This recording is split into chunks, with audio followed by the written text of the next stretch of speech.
ये हमारा HLO app का इंटरफेस है। इसमें पहला जो प्रश्न होता है लाइन क्रमांक जो 3 डिजिट में होता है, यह ऐप के द्वारा ऑटो रिलीज़ किया जाता है। जैसे जैसे प्रविष्टि हमारी आगे बढ़ेगी, यह भी आगे बढ़ता चला जाएगा। जो दूसरा प्रश्न है हमारा भवन नंबर है, इसमें हम मैनुअली जो भी भवन नंबर होगा उसको दर्ज करेंगे। तीसरा जो होता है जनगणना मकान नंबर होता है, इसमें हम अपना जनगणना मकान संख्या जो है दर्ज करेंगे। इसके बाद सेल्फ इन्यूमरेशन ID जो आपसे पूछा जाएगा कि इस परिवार ने सेल्फ इन्यूमरेशन किया है या नहीं किया है, तो हाँ बटन, नहीं किया है तो नहीं। हमारा इस परिवार ने नहीं किया, इसलिए हमने नहीं बटन यूज़ किया।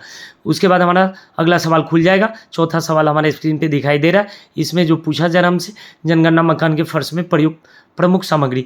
तो ये जो हमारा जनगणना मकान है, इसके फर्श में प्रयुक्त सामग्री सीमेंट है, यानी सीमेंटेड फर्श है, इसलिए हमने कोड संख्या 5 का चयन किया और आगे हम बढ़े। अगला जो हमसे प्रश्न पूछा जा रहा है वो दीवार में प्रयुक्त प्रमुख सामग्री के बारे में पूछा जा रहा है। तो हमारा ये जनगणना मकान है, इसके दीवार में कंक्रीट यूज़ किया गया है, इसलिए हमने कोड संख्या 9 यानी कंक्रीट का जो है चुनाव कर लिया।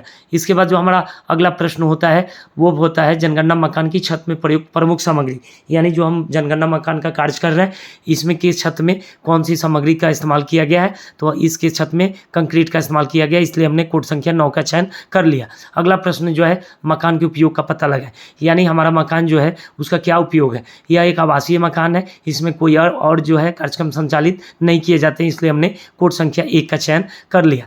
देखिए दोस्तों, अगर 1, 2 का चयन करेंगे वो आवासीय होता है, 3 से 9 जो होता है गैर आवासीय होता है। कोड संख्या प्रश्न संख्या 8, जनगणना मकान की स्थिति अच्छी है तो 1, रहने योग्य है तो 2, जीर्ण है तो 3। तो हमारा ये जनगणना मकान है, इसकी स्थिति जो है काफ़ी अच्छी है, इसलिए हमने जो है कोड संख्या 1 का चुनाव किया।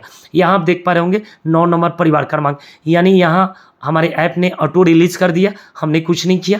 हमारे HLB के पहले भवन का, पहले जनगणना मकान का पहला परिवार है, इसलिए यहाँ 001 रिलीज़ कर दिया गया।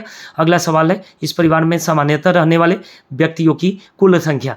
यहाँ परिवार के मुखिया से पूछ लेंगे कि आपके परिवार में कितने जो व्यक्ति हैं निवास करते हैं, और उसकी जो कुल संख्या जोड़ करके आप यहाँ मैनुअली टाइप करके दर्ज कर देंगे।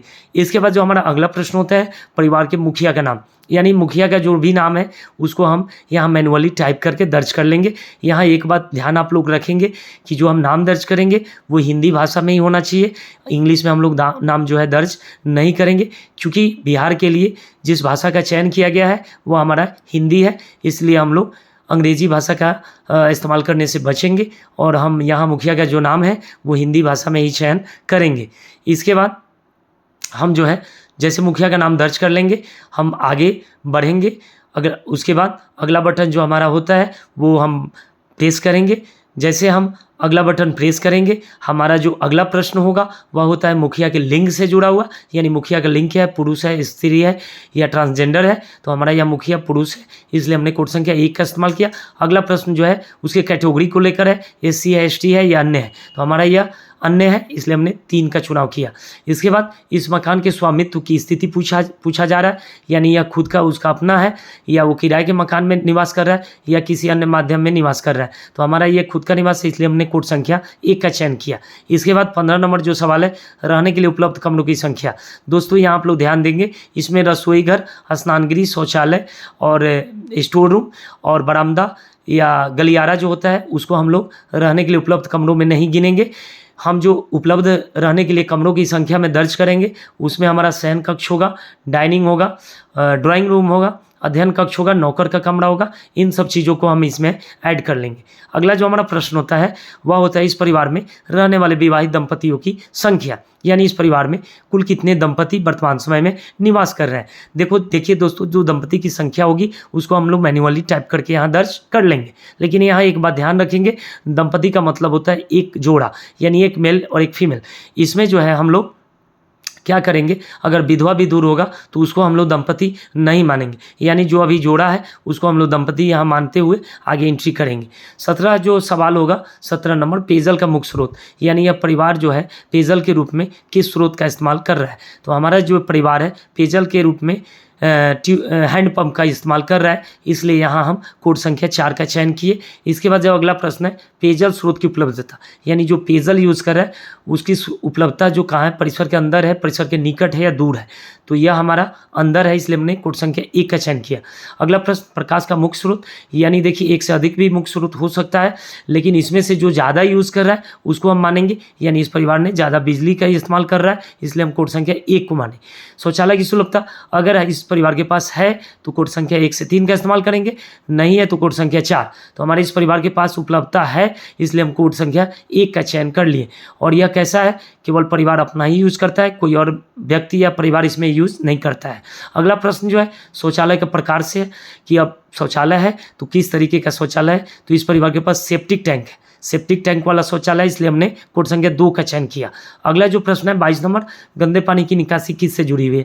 अगर इसके पास नाली से ड्रेनेज सिस्टम है, ढकी नाली से है तो कोड संख्या 1, खुली नाली से है तो 2, और किसी भी नाली से नहीं है तो कोड संख्या 3 का चयन करेंगे। तो हमारा जो ये परिवार है इसके पास कोई ड्रेनेज सिस्टम नहीं है, इसलिए यह परिवार जो है खुले में पानी ऐसे ही बहाता है, इसलिए हमने कोड संख्या 3 का चयन कर लिया है।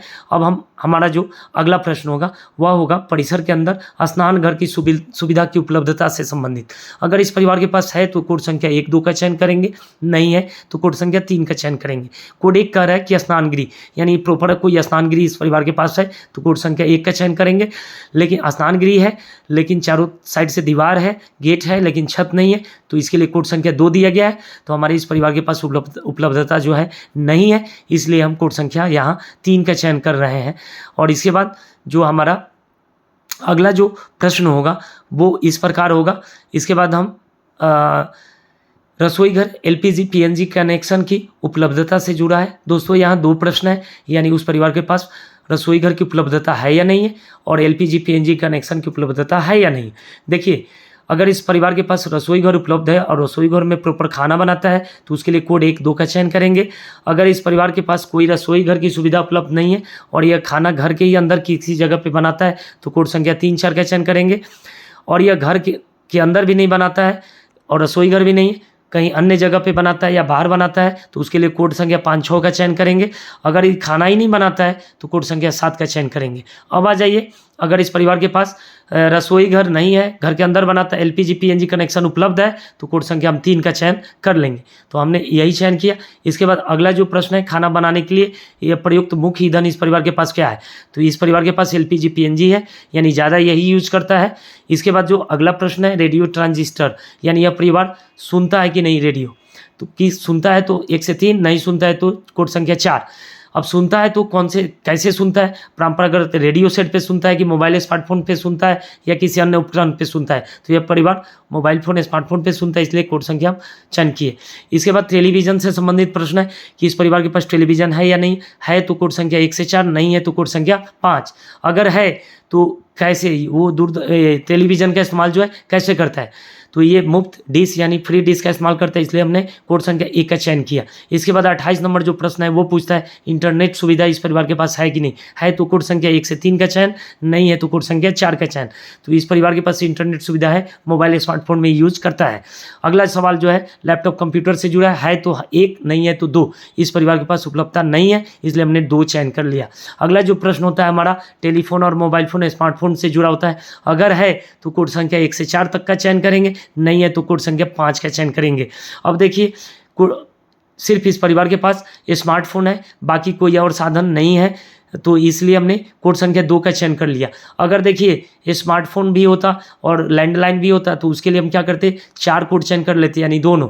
इसके बाद अगला जो प्रश्न होता है साइकिल स्कूटर मोटरसाइकिल मोपेड से जुड़ा होता है, यानी साइकिल है सिर्फ इसके परिवार के पास तो कोड संख्या 1, स्कूटर मोटरसाइकिल मोपेड है तो 2, अगर दोनों है तो 3, नहीं है तो 4। तो हमारे इस परिवार के पास एक मोटरसाइकिल है, इसलिए हम यहाँ कोड संख्या 2 का चयन करेंगे। अगला जो हमारा प्रश्न होगा कार जीप वैन से जुड़ा होगा, यानी इस परिवार के पास है तो कोड संख्या 1, नहीं है तो कोड संख्या 2।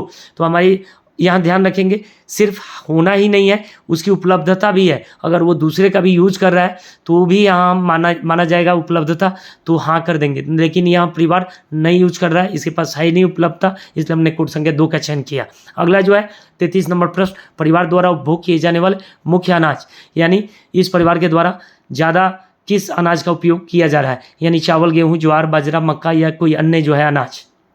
दोस्तों यहाँ हम उस परिवार के मुखिया से बातचीत करेंगे कि आप, क्योंकि यहाँ एक से अनेक कई जो है अनाज का उपयोग किया जा रहा होगा उस परिवार के द्वारा, तो यहाँ हम ये क्लियर हो लेंगे कि ज़्यादा जो है मात्रा में किस अनाज का उपयोग किया जा रहा है उस परिवार के द्वारा। जो ज़्यादा मात्रा में उपयोग किया जा रहा है उसी कोड का हम यहाँ चयन करेंगे। तो हमारे इस परिवार के द्वारा चावल का इस्तेमाल ज़्यादा किया जा रहा है, इसलिए हमने कोड संख्या 1 का चयन कर लिया। अब अगला यानी 34 नंबर प्रश्न, अंतिम प्रश्न जो हमारा होता है मोबाइल नंबर से जुड़ा होता है, यानी इस परिवार का या मुखिया का या किसी अन्य सदस्य का परिवार का ही एक सक्रिय जो मोबाइल नंबर है जो चालू अवस्था में है वो यहाँ दर्ज करेंगे और फिर हम क्या करेंगे, आगे सबमिट करेंगे। हम जैसे सबमिट करेंगे, हम जो 1 से 34 प्रश्न भरे हैं वो हमारे पास रिव्यू के लिए आ जाएगा। हम उसको एक बार पुनः जो है मुखिया को भी दिखाएंगे, खुद भी रिव्यू करेंगे। अगर कहीं हमसे कोड के चयन में कोई त्रुटि हो गई है तो उसको जो है हम एडिट बटन पे जाके वहाँ एडिट कर लेंगे और फिर जा कर के हम फाइनल सबमिशन कर देंगे, आगे पुष्टि कर देंगे। तो इस तरीके से आप देख पा रहे हैं स्क्रीन पे अब जो है रिव्यू के लिए जो 1 से 34 प्रश्न हम फिलअप किए हुए हैं वो सारे यहाँ आ गए। हम अच्छे से रिव्यू कर लेंगे कि कहीं किसी भी प्रश्न के कोड के चयन में हमसे कोई त्रुटि तो नहीं हो गई। अगर सब कुछ ठीक है तो आप पुष्टि करें बटन पे क्लिक करेंगे। जैसे आप क्लिक करेंगे यह एक इंटरफेस आएगा कि डेटा सफलतापूर्वक जोड़ा गया। तो इस तरीके से आपको एक अलर्ट आ गया कि आपका जो डेटा था सफल हो गया, उसको ऑलरेडी जो है जोड़ लिया गया। यहाँ आप देख पाएंगे कि वह डाटा आपके सारांश में आ गया है। सारांश को जब आप क्लिक करेंगे देखेंगे तो उसमें यह डाटा जो है आपको दिखाई देगा। देखिए यहाँ जो है एक डाटा पूर्ण कर लिया है, इसलिए ग्रीन में ऊपर दिखाई दे रहा है कि एक डाटा पूर्ण कर लिया गया है। नीचे भी देख पा रहे होंगे लाइन क्रमांक 001। इस तरीके से अब इस डाटा को हम सिंक कर लेंगे, आगे फॉरवर्ड